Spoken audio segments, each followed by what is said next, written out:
সাবরিনা, তোমার যে মাঠের দাবিটা, এটা আমরা প্রক্রিয়াটা অলরেডি শুরু করেছি, মোটামুটি ভাবে শেষ হয়ে এসছে কাজটা, অলমোস্ট ডান। সেটা দ্রুতই জানতে পারবো। পার্সোনাল ভাবে আমাদের স্যার প্রথমবারের মতো আমরা ফুটসাল চ্যাম্পিয়নশিপ খেলতে গিয়েছিলাম এবং আমরা একটা ভালো রেজাল্ট নিয়ে আসছি। সো সেই জায়গা থেকে বাংলাদেশে কোনো ফুটসাল গ্রাউন্ড নাই। সো আমি আমাদের ক্রীড়ামন্ত্রী প্রতিমন্ত্রী স্যারের দৃষ্টি আকর্ষণ করছি আমাদের জন্য একটা মাঠের ব্যবস্থা যেন করেন, এবং পাশাপাশি যে সকল ক্রীড়া সংগঠনের সদস্যরা আছেন সকলের প্রতি ধন্যবাদ। বসুন্ধরা টিস্যু, অশুদ্ধতার বিরুদ্ধে এক বিন্দুও ছাড় নয়। এবং বলতে চাই আপনারা আমাদের প্রতি খেয়াল রাখবেন, আপনাদের সকল খেলোয়াড়দের প্রতি খেয়াল রাখবেন। আশা করি বাংলাদেশকে আমরা যে সাফল্য এনে দিয়েছি তার থেকে আরো অনেক অনেক সাফল্য আমরা এনে দিতে পারবো।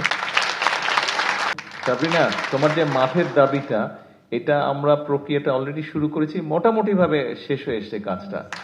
তোমাদেরকে একটা সিকিউর জায়গায় মেয়েরা যাতে প্র্যাকটিস করতে পারে, খেলতে পারে, সেইটা মোটামুটি মাঠটার সিলেকশন সবকিছুই হয়ে গিয়েছে। Thank you so much sir. Almost done. সেটা থ্যাংক ইউ দ্রুতই জানতে পারবো।